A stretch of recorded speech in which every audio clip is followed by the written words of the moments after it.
Do, do, do, do, do, do, do, do, do, do, do. Let's give that a second. Alright, while we let that cocoa cool for just a second, let's take a look at a couple zombie games. Let's be honest, there's a lot of great zombie games out there. We got Dying Light 1 and 2, we've got Days Gone, we've got the Last of Us series, I know it's, there are a lot of great zombie games out there that, we look at, we think like, this is it, this is awesome. But I want to take a second and check out some of these free zombie games that we got on Steam. Just a couple free ones. See if any of them are any good. We're gonna take a risk. We're gonna see. I'm sure there's one or two that's just absolutely amazing. So, just bear with me. All right. So, to be honest, for our first game, we're gonna be taking a look at, we're gonna start with the worst. Starting with the worst and working our way to the best. And so our first game, we're looking at Zombie Hunter. Yes, this game is on Steam. Yes, there are some moments that look kind of somewhat cool in their low poly effects, but at the end of the day, this is not a good game. It looks like it's meant to be a phone game, and for some reason they decided, hey, we're going to port this over to Steam. We want to play this on our PC, but at the end of the day, it's just bad. Like, everything looks bad. From the graphics to the gameplay. It's just simple, just shoot them. You just shoot them in the head, you get money and you get points. That's pretty much it. It's exactly structured as just some weird, pay for it game that you just buy on your phone. You get it for free, and then you pay to play more. Yeah, there's even a little like bar at the top that's it's an energy bar. There's a little lightning bolt next to it. It says like how long before you have to recharge it. So I never got to a point where I wanted, to keep playing, and I wanted more energy points. I didn't play it that long.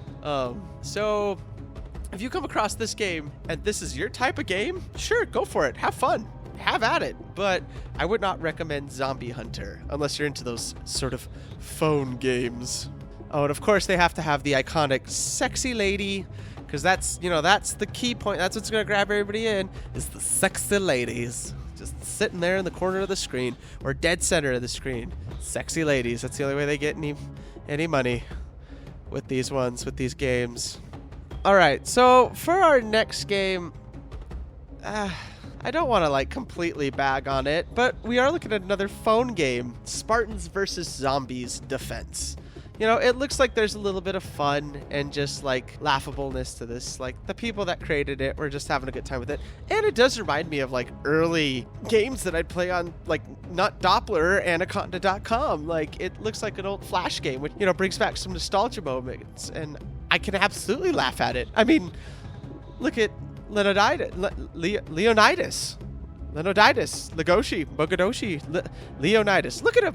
He's hilarious looking. But one thing I did realize very quickly into playing this, look at those. Do those look like zombies to you? I mean, when you think zombie, you think rotting flesh, green skin, maybe a little bit of, brains sticking out, missing a limb. You don't think skeletons.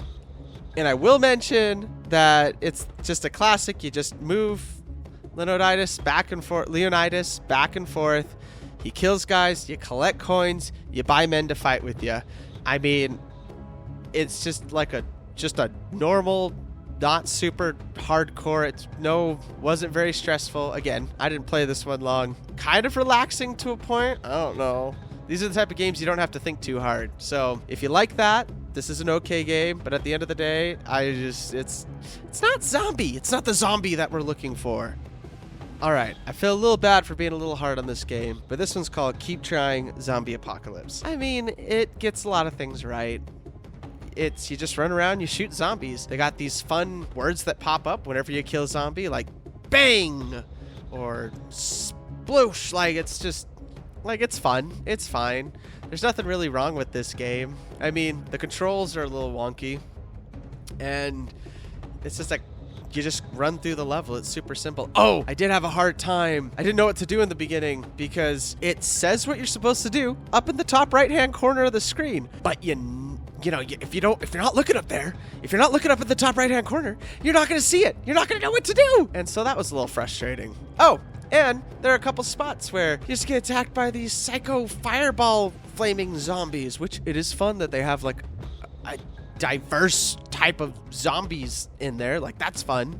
They also have like little girl zombies that are that stereotypical, like just fast and they just jump at you. But yeah, these spots where you get like, I'm trying to think of a better word. I don't want to say the word I'm thinking of. I don't want to say that word.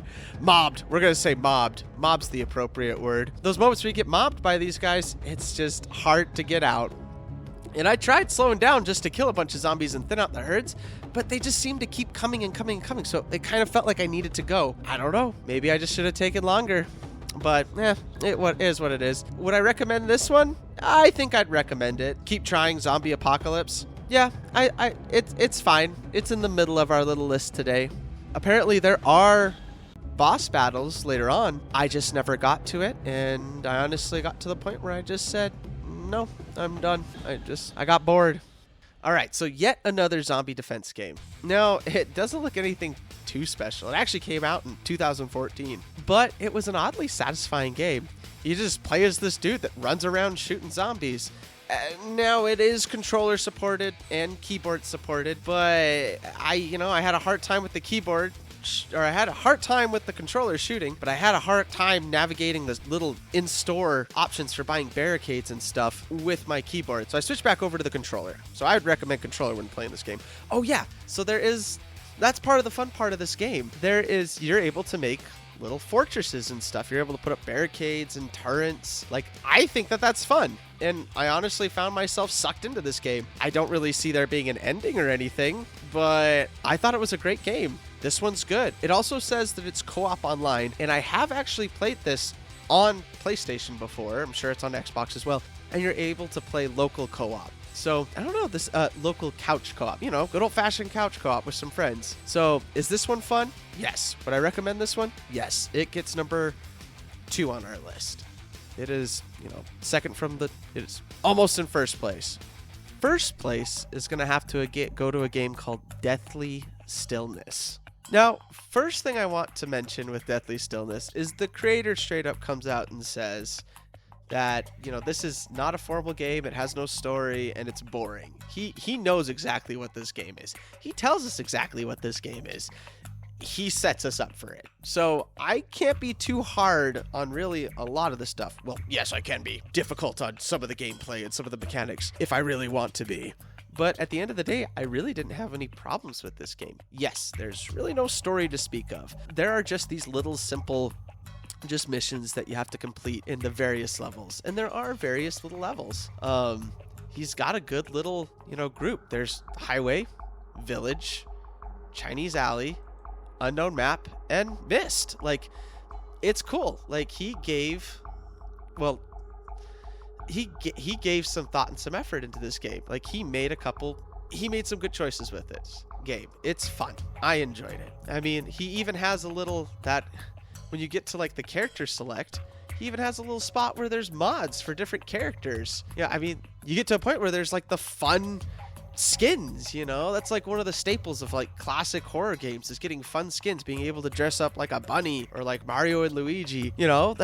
That's something fun that you can do in like these older horror games, and he put that in here just a little bit. Like Chen Jai, I'm gonna mess up your name every time. Chen Jai Cheng. You did a good job with this game. I enjoyed it, and I went through and I made sure I played every level. Like, I didn't beat every level. I just wanted to play every level and see how each one functioned. And honestly, each one of them I had a fun time with it. Some levels just had me just killing zombies. Like, I just had to kill a certain number of zombies. Other levels wanted me to see where the zombies ended at. Also, this game, in and of itself, had some fun zombies. Well, honestly, it really only had 2, I think, that I really interacted with. A big fat one, and then just some, regular classic zombie. But, I mean, I did just play on, I didn't pick easy. I just picked normal for the difficulty rating. So, It does say, though, that there are specialty zombies. I just didn't get to see any because I just played normal. So if you want to see some more of the fun zombies, you got to go play the harder levels, which I just didn't want to do. I just wanted to play all the normal ones and see how this game went. And again, super fun. This backrooms like themed level, I found it very interesting. And honestly, the monster was fun. I don't know. Maybe he just picked up these assets online. That's probably what he did. But I mean, I thought when I first saw the monster, I was a little spooked out. And then I wasn't as spooked out after a minute, after I, really got a good look at it, and it was just inky tentacles. But, it is what it is. And it really makes me realize, like, the back rooms, I get why it's a scary aesthetic. Like, no windows, no way out. If the lights go out, you're just stuck in one room. I get why people like the back rooms. It's a certain kind of horror that I can get into. I did have fun playing the Mist level because I decided to play as the maid. I just wanted to see how these mods, looked. And honestly, like, it was fun. Oh, and I have to mention, the few cutscenes that I was able to, get to, I really enjoyed. Like, there's only 2 that I really saw, but they were very well put together. They set up the scenes fairly well, and I liked it. I will say there is just one issue I had with this game. One issue I couldn't rectify, and that was after my first time playing it, first level, everything decided to change languages. I'm pretty sure this is Mandarin. I'm not sure. Languages are not my strong suit. But I couldn't get it back to English. So, but I think the default of this game is Mandarin, Chinese, whatever it is. And, that's just what it is, But that was the only issue I really had with this game. Other than that, it felt fun, and it was a great zombie game just to try out. It's just simple running and gunning pretty much.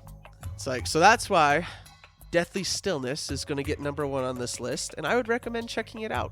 If you can figure out how to keep it in English, it's an absolutely amazing game. And with that, I think my cocoa is getting to that perfect temperature. Just right. All right, everyone. I hope you have a wonderful whatever it is, wherever you are. And we'll catch you guys next time. See ya.